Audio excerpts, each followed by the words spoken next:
Hello and welcome to ninja prep. This is Kapil Goyal, your educator and mentor for PG physics. तो laser का ये है दूसरा lecture और इसके पहले वाले लेक्चर में ऑलरेडी हम ये जान चुके हैं कि लेज़र क्या होता है। स्टिमुलेटेड एमिशन, स्पॉन्टेनियस एमिशन और उसके अलावा स्टिमुलेटेड एब्जॉर्प्शन, इन सब चीज़ों के बारे में हम जान चुके हैं। इनके ऊपर किस तरह के क्वेश्चंस बन सकते हैं, बनते हैं, वो हम देख चुके हैं। इस लेक्चर के अंदर हम लोग डिस्कस करेंगे आइंस्टीन जो कॉफिशिएंट्स होते हैं वो क्या होते हैं, किस तरह से उनकी वैल्यू फाइंड आउट की जाती है, उनके ऊपर क्वेश्चंस किस तरह के बनते हैं, वो सारा देखने वाले हैं हम इस लेक्चर के अंदर। And definitely I am sure कि इस लेक्चर के बाद आपके काफ़ी कुछ कॉन्सेप्ट्स जो हैं लेज़र के बारे में क्लियर हो जाएंगे। अगर लेज़र आपको टफ लगता था इस लेक्चर के पहले तो अब बहुत आसान लगने लगेगा। तो मैंने कहा कि हम लोग जो बात करने वाले इस लेक्चर में हम बात करने वाले हैं आइंस्टीन कॉफिशिएंट्स की। तो आइंस्टीन कॉफिशिएंट्स जैसा कि आपने सुना भी होगा, ए B12 B21, तो ये सारे के सारे जो कॉफिशिएंट्स होते हैं इनको आइंस्टीन कॉफिशिएंट्स कहते हैं। अब किसका क्या मतलब है वो जान लेते हैं इस लेक्चर के अंदर। तो सबसे पहले हेडिंग जो है हमारी वो क्या है, आइंस्टीन कॉफिशिएंट्स। आइंस्टीन कॉफिशिएंट्स, तो सबसे पहला हम ये देख लेते हैं कि ये आइंस्टीन कॉफिशिएंट्स इंट्रोड्यूस हुए कैसे। तो इसके लिए हम ये मान लेते हैं कि एक असेंबली है एटम्स की, है ना। एटम्स की असेंबली मतलब कोई भी मैटर है जो कि एटम्स से मिलकर बना हुआ है, उसकी एक असेंबली है जो कि किसमें है, थर्मल इक्विलिब्रियम में है। और थर्मल इक्विलिब्रियम में है रेडिएशन के साथ। रेडिएशन जिसके साथ वो इक्विलिब्रियम में है उसकी फ्रिक्वेंसी हम मान लेते हैं न्यू। और spectral energy density, spectral energy density, energy density अगर वर्ड यूज हो रहा है तो उसका मतलब है कि वहां पर यूनिट जो यूज होगी वो होगी एनर्जी पर यूनिट वॉल्यूम। तो स्पेक्ट्रल एनर्जी डेंसिटी हम मान लेते हैं यू और टेम्परेचर हम मान लेते हैं टी। ठीक है, तो let an assembly of atoms, assembly of atoms, assembly of atoms in thermal equilibrium, in thermal equilibrium, thermal equilibrium with thermal equilibrium with radiation, with radiation of frequency, with radiation of frequency nu and spectral energy density, and spectral energy density, and spectral energy density. Spectral energy density को मैं लिख रहा हूं small you से, ये छोटा you लिखा हुआ है ना, small you.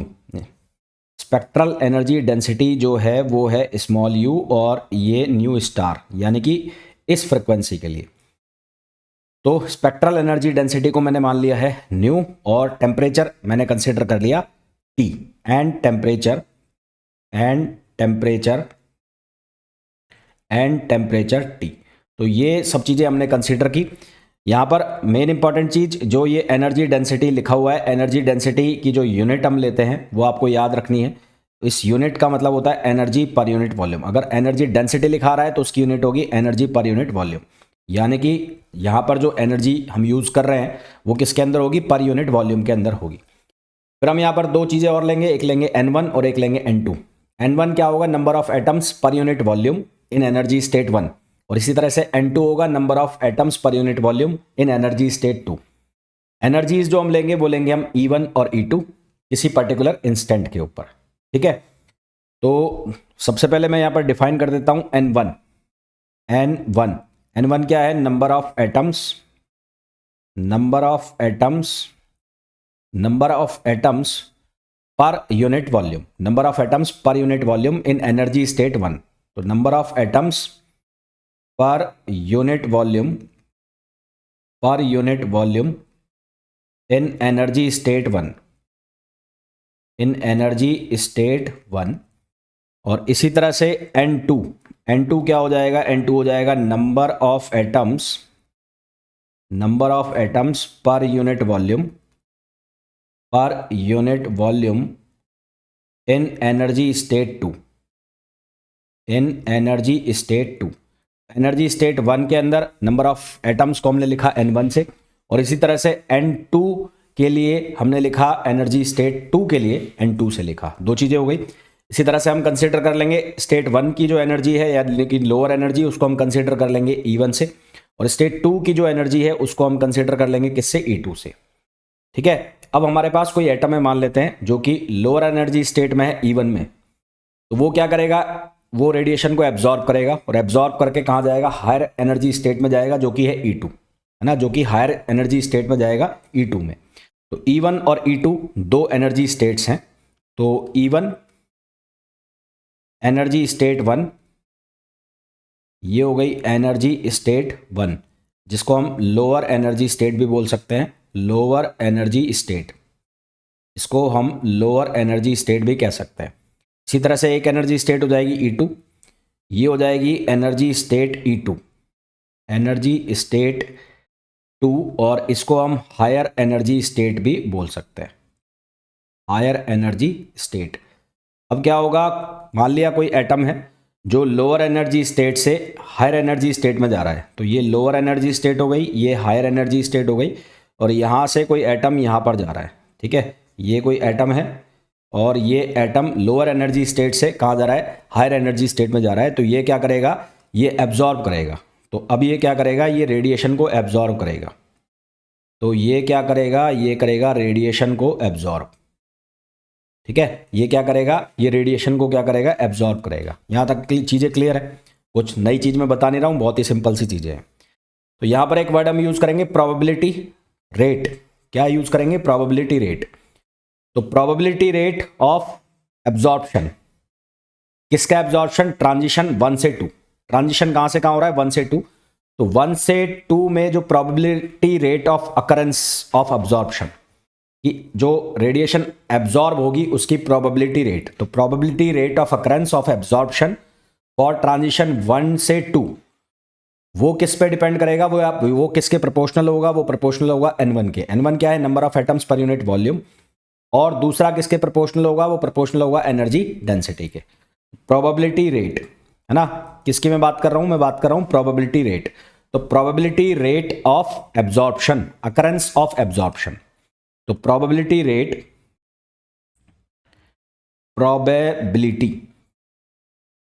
Probability rate of occurrence of absorption, probability rate of occurrence of absorption for transition from 1 to 2, transition from 1 से 2, 1 से 2 में ट्रांजिशन के लिए probability rate of occurrence of absorption, ये क्या होगा, ये प्रोपोर्शनल होगा। तो ये जो probability rate है, ये जो probability rate है, probability rate of absorption,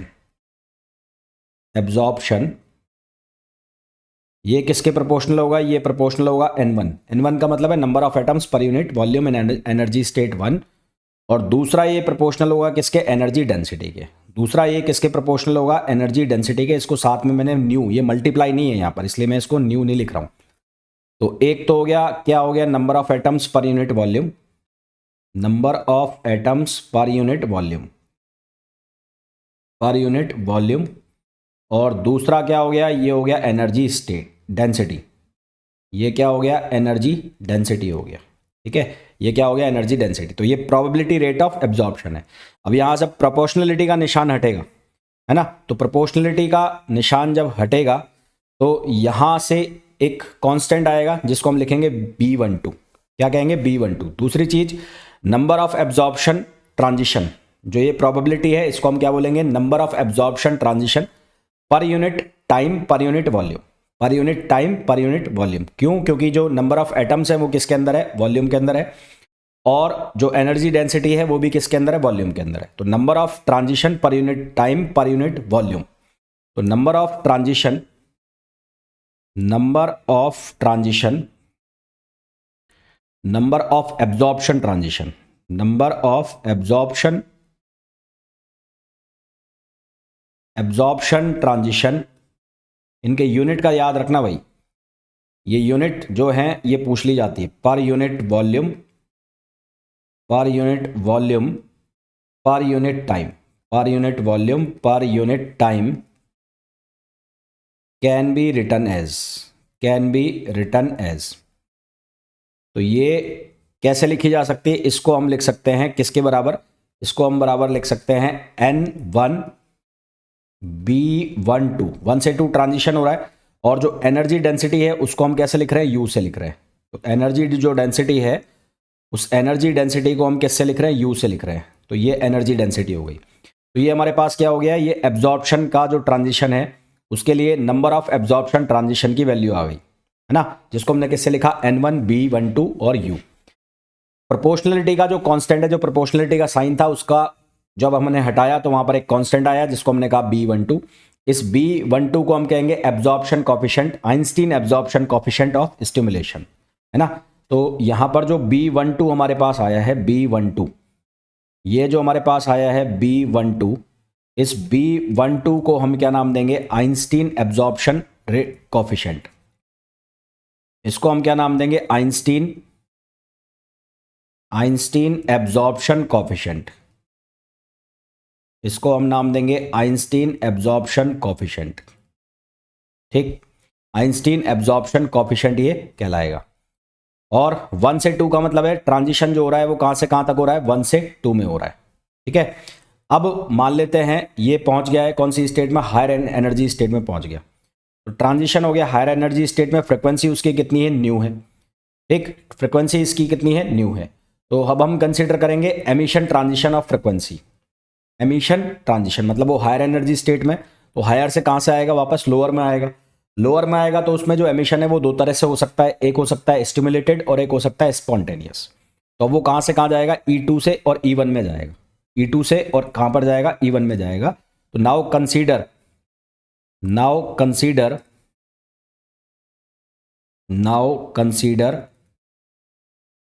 atom in higher energy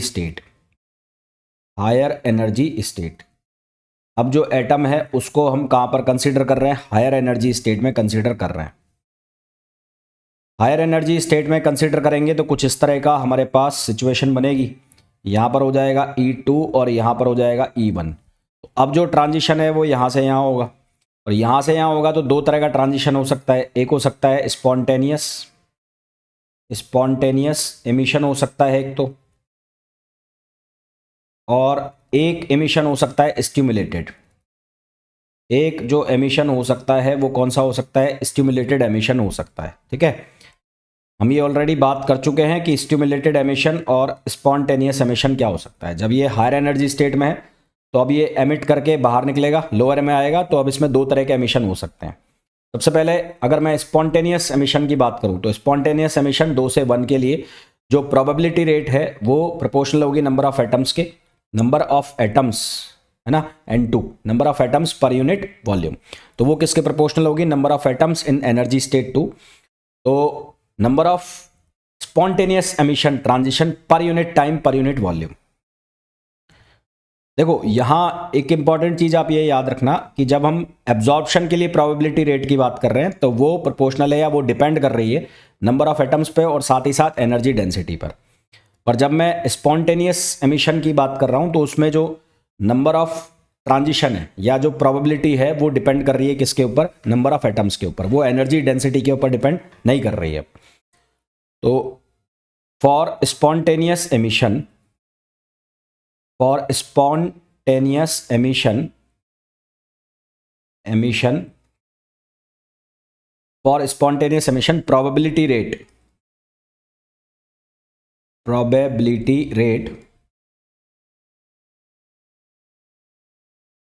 probability rate is proportional to number of atoms N2 in energy state 2. So the number of spontaneous emission transition, so the number of spontaneous emission transition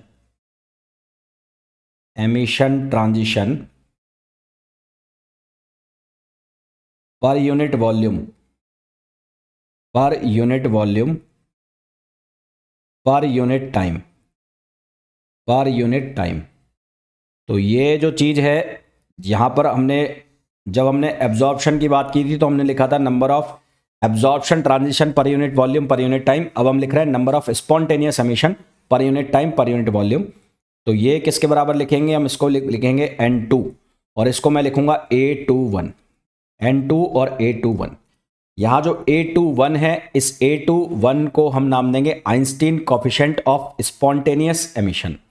इसको हम नाम देंगे Einstein coefficient of spontaneous emission. तो ये जो A21 है इसको हम नाम देंगे Einstein coefficient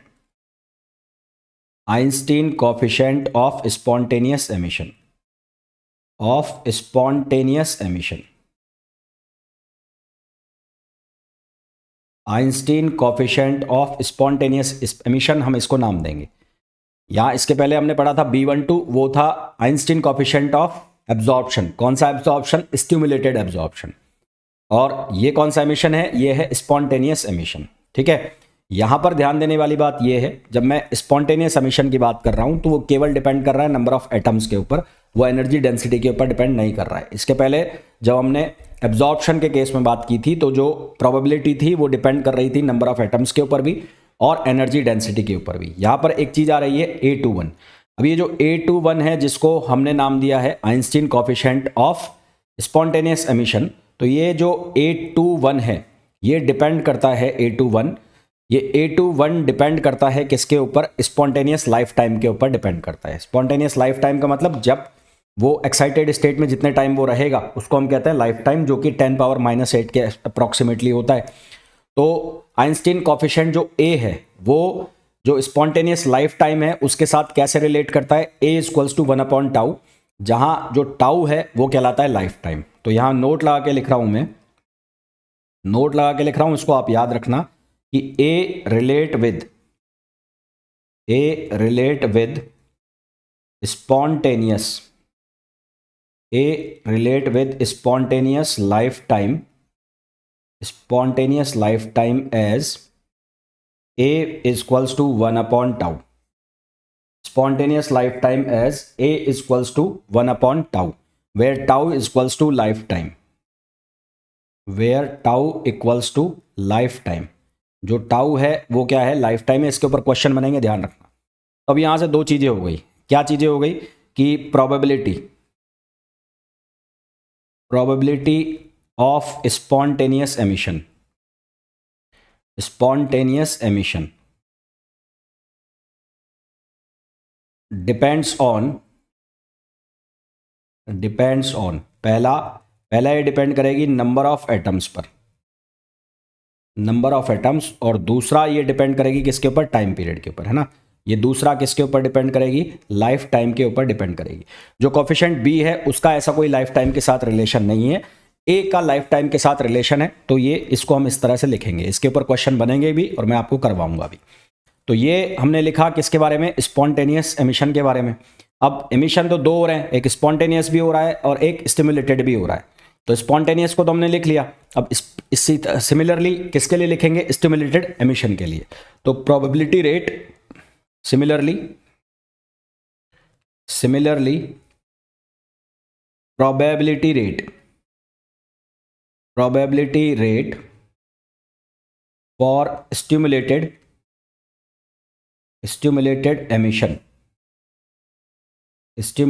emission is proportional to energy density, is proportional to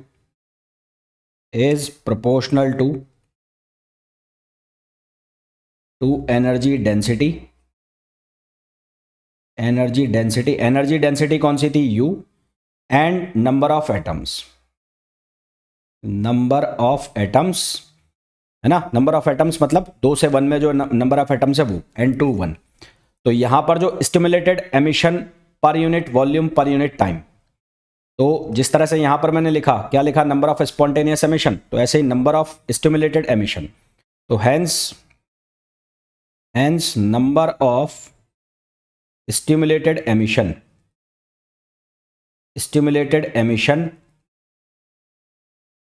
पर unit time per unit volume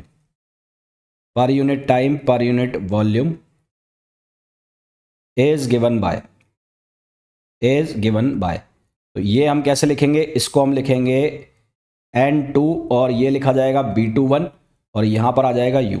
यहाँ जो ये B21 है इसको हम बोलेंगे Einstein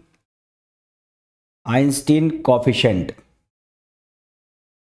Einstein coefficient of stimulated emission, Einstein coefficient of stimulated emission. तो Einstein coefficient of stimulated emission, तो ये स्टिमुलेटेड एमिशन का आइंस्टीन कोफिशिएंट हो गया। तो यहाँ से हमारे पास तीन कोफिशिएंट आ गया, एक आ गया ए, एक आ गया B12 और एक आ गया B21। जहाँ B12 जो है वो स्टिमुलेटेड एब्जॉर्प्शन का कोफिशिएंट है, B21 स्टिमुलेटेड एमिशन का है और A21 स्पॉन्टेनियस एमिशन का है। ठीक है। थर्मल इक्विलिब्रियम के कंडीशन में क्या होगा, नंबर ऑफ अपवर्ड ट्रांजिशन बराबर होंगे नंबर ऑफ डाउनवर्ड ट्रांजिशन। तो एट थर्मल इक्विलिब्रियम, तो at thermal equilibrium, at thermal equilibrium, thermal equilibrium की कंडीशन में क्या होगा, number of upward transition, number of upward transition, upward transition मतलब 1 से 2, ये बराबर होंगे number of downward transition, number of downward transition. और डाउनवर्ड जो ट्रांजिशन है वो कहाँ से कहाँ होगा, 2 से और 1 होगा। डाउनवर्ड ट्रांजिशन जो है वो कहाँ से कहाँ होगा, 2 से 1। और डाउनवर्ड ट्रांजिशन दो तरह से हो रहा है, एक हो रहा है स्पॉन्टेनियस और एक हो रहा है स्टिमुलेटेड। तो इसका मतलब अगर मैं इक्वेशन लिखता हूँ तो ये क्या लिखी जाएगी, N1, ये हो जाएगा B21 और ये हो जाएगा U। यहाँ पर क्या लिखा जाएगा, ये लिखा जाएगा N2 और एक बार स्पॉन्टेनियस है तो A प्लस ये क्या लिखा जाएगा N2, ये लिखा जाएगा B21 और ये क्या लिखा जाएगा U। तो ये हमारे पास इक्वेशन लिखी जाएगी। अब इस इक्वेशन को यदि मैं रीअरेंज करता हूं तो रीअरेंज करने के बाद क्या लिखा जाएगा, तो आफ्टर रीअरेंजमेंट, तो आफ्टर रीअरेंजमेंट, रीअरेंजमेंट, तो यदि इसको हम रीअरेंज करते हैं तो रीअरेंज करने का मतलब है यू को एक साइड करो बाकी सबको एक साइड। तो यू को एक साइड करा, यू को कॉमन ले लिया, तो यहाँ क्या बचेगा N1B12, ये बचेगा N1B12 माइनस ये हो जाएगा N2B21 और ये किसके इक्वल हो जाएगा, ये इक्वल हो जाएगा N2A, N2A। तो यहाँ से हमारे पास किसकी वैल्यू आएगी, U, U का मतलब है एनर्जी डेंसिटी, तो एनर्जी डेंसिटी हो गई N2A, ये वैल्यू क्या हो जाएगी, ये हो जाएगी N2A अपॉन ये हो जाएगा N1B12 माइनस N2B21। अब ये A जो है, A को भी हम क्या लिख लेते हैं, A21, क्योंकि यहाँ जो ट्रांजिशन है वो 2 से 1 में है, तो इसको भी मैं 2-1 लिख लेता हूँ। यहाँ पर भी मैं 2-1 ही कर देता हूँ, इसके पहले भी मैंने लिखा था जो A के लिए, तो यहाँ पर भी कहाँ लिख दिया मैंने, कहाँ गया भाई, A, तो ये A21 है ना, तो इसको A21 यहाँ पे मैंने लिखा हुआ है ऑलरेडी, तो ये A21 हो गया। अब इसको फर्दर अगर हम सिंप्लीफाई करें तो U इज इक्वल्स टू, यहाँ से मैंने A21 को एक साइड लिख दिया, इसमें नीचे से मैंने कॉमन निकाल लिया B21, तो ये हो गया B21। अब यहाँ पर क्या बचेगा, यहाँ पर N2 से मैंने डिवाइड कर दिया ऊपर नीचे, ऊपर नीचे N2 से डिवाइड करोगे तो ये बच जाएगा 1। यहाँ क्या बचेगा N1 अपॉन N2, ये क्या बचेगा N1 अपॉन N2, ये क्या हो जाएगा B1 अपॉन B21 और -1, B1 अपॉन B21 और -1। तो ये हमारे पास एनर्जी डेंसिटी का एक्सप्रेशन आ गया। हालांकि ऊपर वाला जो लिखा हुआ है वो भी एनर्जी डेंसिटी का एक्सप्रेशन है, पर जनरली जो आपको पूछने में आता है, मतलब एग्जाम में जो ज़्यादातर आपसे पूछा जाता है वो ये नीचे वाला पूछा जाता है। अब यहाँ पर थोड़ी सी आपको स्टैटिस्टिकल फिजिक्स या स्टैटिस्टिकल मैकेनिक्स का यूज़ करना पड़ेगा, जिसके मैं पहले इस इक्वेशन को नंबर देता हूँ, इस इक्वेशन को मैं लिख देता हूँ 1। तो स्टैटिस्टिकल मैकेनिक्स में या स्टैटिस्टिकल फिजिक्स में हमने एक बोल्ट्जमान लॉ पढ़ा हुआ है, तो उस बोल्ट्जमान लॉ के अकॉर्डिंगली जो अलग अलग एनर्जी स्टेट्स है उसमें नंबर ऑफ एटम के डिस्ट्रीब्यूशन का जो फॉर्मूला होता है, तो इक्विलिब्रियम डिस्ट्रीब्यूशन, तो equilibrium distribution of atom among different energy state, तो equilibrium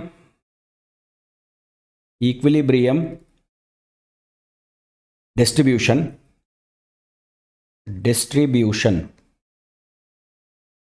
of atoms among different energy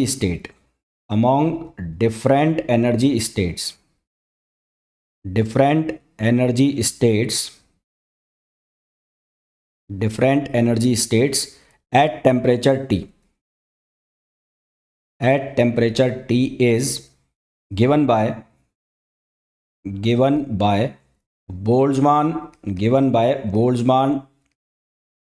Boltzmann's law।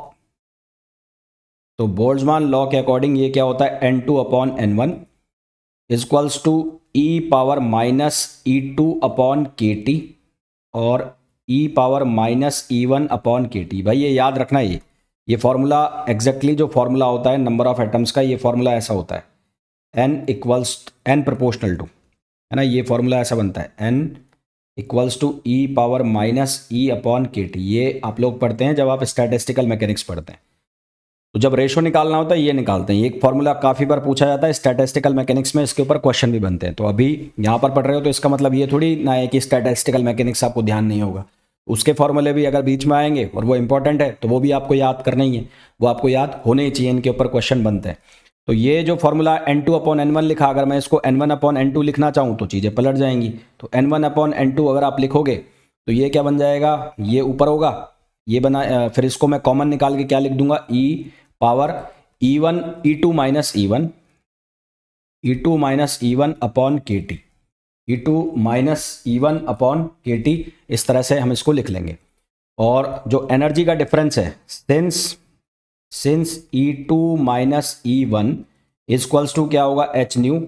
तो आप ये जो फॉर्मूला है इसको आप कैसे लिख सकते हैं यहाँ पर, तो इसको आप लिख सकते हैं N1 upon N2 equals to e power h nu upon KT। ये फॉर्मूला भी आप याद रखना, इसके ऊपर आपसे ऑब्जेक्टिव क्वेश्चन पूछे जा सकते हैं। h न्यू की वैल्यू आपको दे दी जाएगी, यानी कि डेल्टा ई की, के मतलब बोल्ट्जमान कांस्टेंट होता है, टेम्परेचर दे दिया जाएगा, N1 अपॉन N2 की जो वैल्यू है ई के फॉर्म में पूछ ली जाएगी। और अब जरूरी नहीं कि इसके लिए आप पूरा डिटेल में जाके पढ़ें, ये मैंने आपको बता ही दिया कि इस तरह के क्वेश्चन जो बोल्ट्जमान लॉ के ऊपर पूछ लिए जाते हैं, एटम्स का जो रेशो है वो पूछ लिया जाता है। तो ये जो N1 अपॉन N2 की वैल्यू है, ये वैल्यू को मैं कहाँ सब्सटीट्यूट कर दूंगा, इस इक्वेशन नंबर फर्स्ट में, इसको मैं लिख दूंगा इक्वेशन सेकंड। तो from equation first and second, तो इक्वेशन फर्स्ट और सेकंड का यदि हम यूज़ करेंगे तो हमारे पास एनर्जी डेंसिटी का जो फॉर्मूला बनेगा वो बनेगा A21 upon B21, equals to 1 upon, यहाँ हो गया e power h nu upon KT। ये न्यू लिखा हुआ है, न्यू का मतलब frequency, h nu upon KT। और यहाँ क्या लिखा हुआ था, यहाँ लिखा हुआ था B12 और ये B21 और -1। तो ये हमारे पास एनर्जी डेंसिटी का एक और फॉर्म आ गया, है ना। तो ये हमारे पास एनर्जी डेंसिटी का एक और फॉर्म आ गया। अब क्योंकि ये जो फॉर्मूला आया है हमारे पास, ये स्पेक्ट्रल एनर्जी डेंसिटी का फॉर्मूला है ना, spectral energy density of radiation का ये फॉर्मूला है थर्मल इक्विलिब्रियम में। तो ये किसके लिए हमने निकाला, एक ब्लैक बॉडी रेडिएशन के लिए निकाला, ठीक है। तो ब्लैक बॉडी रेडिएशन के लिए हमने एक और फॉर्मूला पढ़ा हुआ है जिसको हम कहते हैं प्लांक रेडिएशन फॉर्मूला। तो ये उसके साथ क्या करना चाहिए, मैच करना चाहिए, क्या करना चाहिए, उसके साथ मैच करना चाहिए। तो दिस फॉर्मूला, पहले मैं लिख देता हूं, this formula is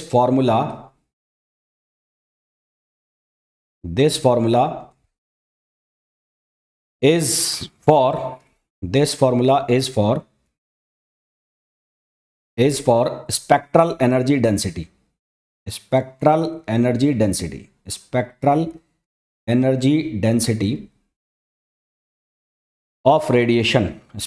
energy density of radiation in thermal equilibrium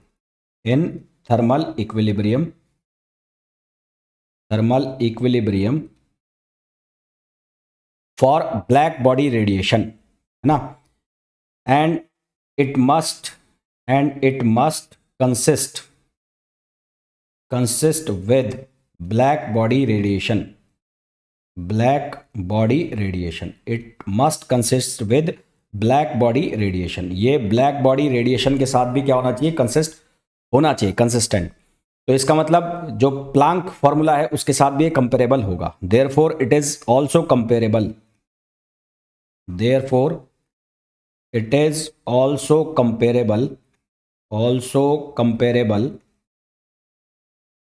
with Planck's formula, Planck का जो एनर्जी का फॉर्मूला निकालते हैं हम, एनर्जी डेंसिटी का, उस फॉर्मूला से हम इसको कंपेयर करेंगे। तो प्लांक का फॉर्मूला क्या होता है? प्लांक का फॉर्मूला होता है एनर्जी डेंसिटी का U equals to 8 pi H nu cube, 8 pi H nu cube upon C cube, और ये बराबर होता है 1 upon e power H nu upon K T, e power H nu upon K T minus 1। तो ये Planck का formula है, ठीक है। ये फॉर्मूला किसका है? प्लांक्स फॉर्मूला, ये फॉर्मूला है प्लांक का फॉर्मूला है। और इसके पहले जो हमने फॉर्मूला लिखा था वो हमने लेज़र के लिए पढ़ा।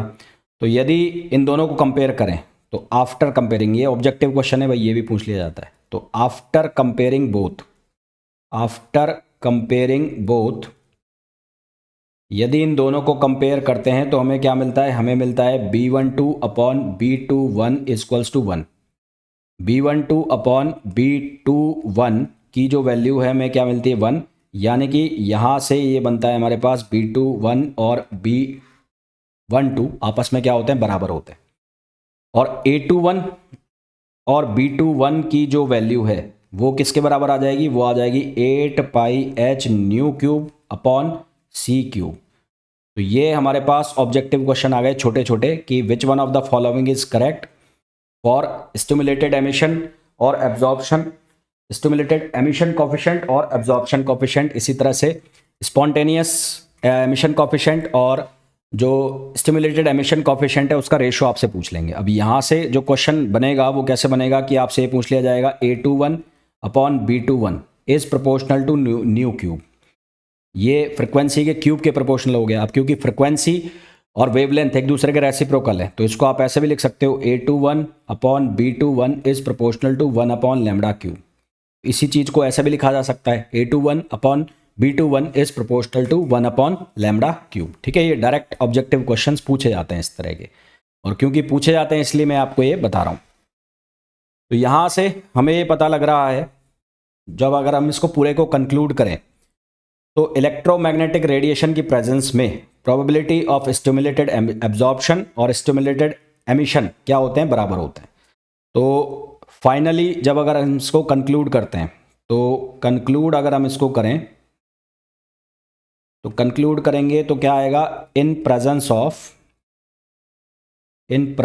Of electromagnetic radiation, electromagnetic radiation, in presence of electromagnetic radiation क्या आया? B12 इक्वल्स टू किसके बराबर आया? B21 के बराबर आया, ठीक है। B12 किसके बराबर आया? B21 के बराबर आया। और दूसरा जो A21 और B21 का जो रेशो है वो वेरी कर रहा है किसके साथ? फ्रिक्वेंसी के साथ वेरी कर रहा है। और दूसरा हमारे पास जो आया वो क्या आया? A21 अपॉन B21 प्रोपोर्शनल है न्यू क्यूब, यानी कि ये किसके साथ वेरी कर रहा है? फ्रिक्वेंसी के साथ वेरी कर रहा है। अब since delta E equals to H nu होता है, तो यदि एनर्जी गैप या दो स्टेट्स के बीच का जो डिफरेंस है वो जितना ज़्यादा होगा उतना ही ज़्यादा क्या आएगा? फ्रिक्वेंसी आएगी, है ना। तो larger the energy difference between two states more likely is spontaneous emission compare to stimulated emission, ठीक है। तो ये स्टिमुलेटेड, ये कौन सा हो गया? स्पॉन्टेनियस, ये हो गया स्टिमुलेटेड। तो अगर हमें कंपेयर करें तो अगर मैं लिखूं A21 अपॉन B21, ये ग्रेटर देन 1 है, ये ग्रेटर देन 1 होने का मतलब इफ अगर ऐसा है तो इसका मतलब होगा A21 ज़्यादा होगा किसके कंपैरिजन में? B21 के कंपैरिजन में, ठीक है। तो यहाँ से इसका मतलब ये निकल रहा है कि if delta E is high, यानी कि एनर्जी गैप यदि ज़्यादा होगा तो न्यू की वैल्यू क्या होगी? ज़्यादा होगी। और न्यू की वैल्यू ज़्यादा होगी तो A21 ज़्यादा होगा किसके कंपैरिजन में? B21 के कंपैरिजन में। दूसरा, यदि डेल्टा E की जो वैल्यू है वो कम होगी तो न्यू की वैल्यू क्या होगी? कम होगी। न्यू की वैल्यू कम होगी तो A21 जो है उसकी वैल्यू क्या आएगी? नीचे आएगी, ठीक है। तो इस तरह के क्वेश्चन यहाँ पर पूछे जाते हैं। अब मैं आपको दिखाता हूँ क्वेश्चन किस तरह के पूछे जाते हैं यहाँ से, ताकि आपको अच्छे से आइडिया लग जाए कि एग्जाम में किस तरह के क्वेश्चन पूछे जाएंगे। जैसे कि पहला क्वेश्चन आपको स्क्रीन पर अभी मैं दिखाता हूँ, 1 मिनट रुकिए। हाँ जी, पहला क्वेश्चन जो आपको स्क्रीन के ऊपर दिख रहा है, नहीं दिखा? अब दिखेगा। तो उस क्वेश्चन में आपको पूछा गया है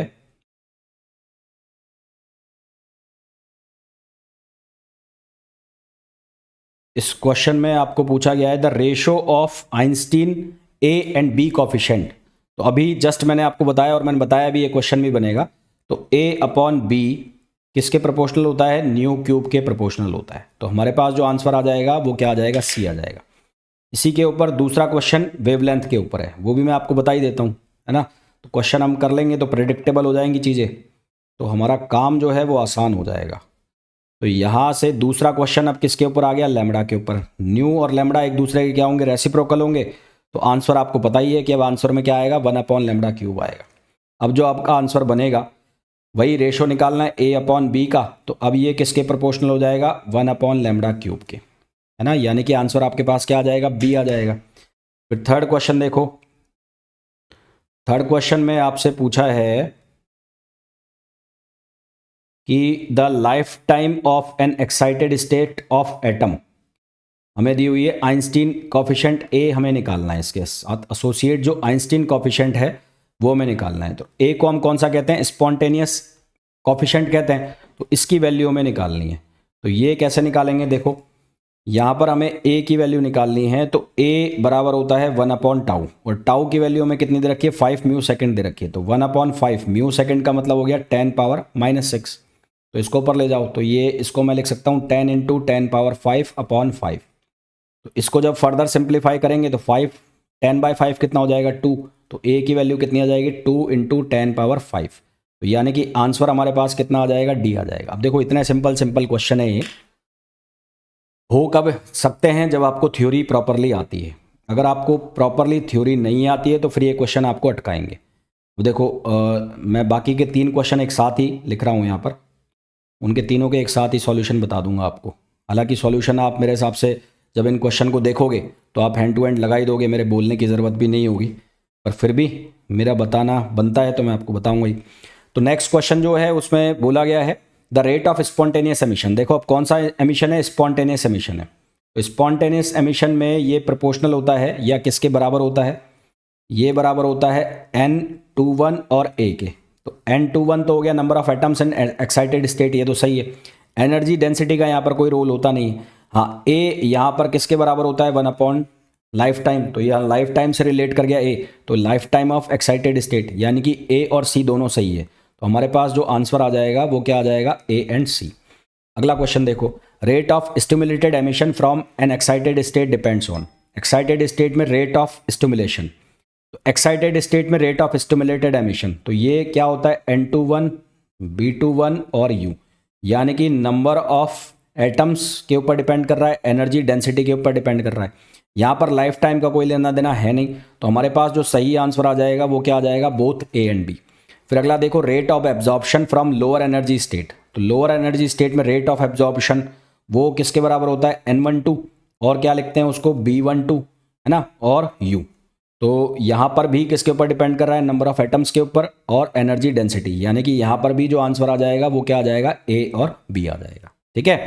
तो आई होप जितना भी अभी तक मैंने आपको बताया ये कॉफिशिएंट्स के बारे में और इनके किस तरह के क्वेश्चन है वो आपको बहुत अच्छे से समझ में आ गए होंगे, और इसके बाद आपको कुछ भी देखने की खास ज़रूरत पड़नी नहीं चाहिए। तो मिलते हैं नेक्स्ट लेक्चर में। Till then, thank you, bye bye.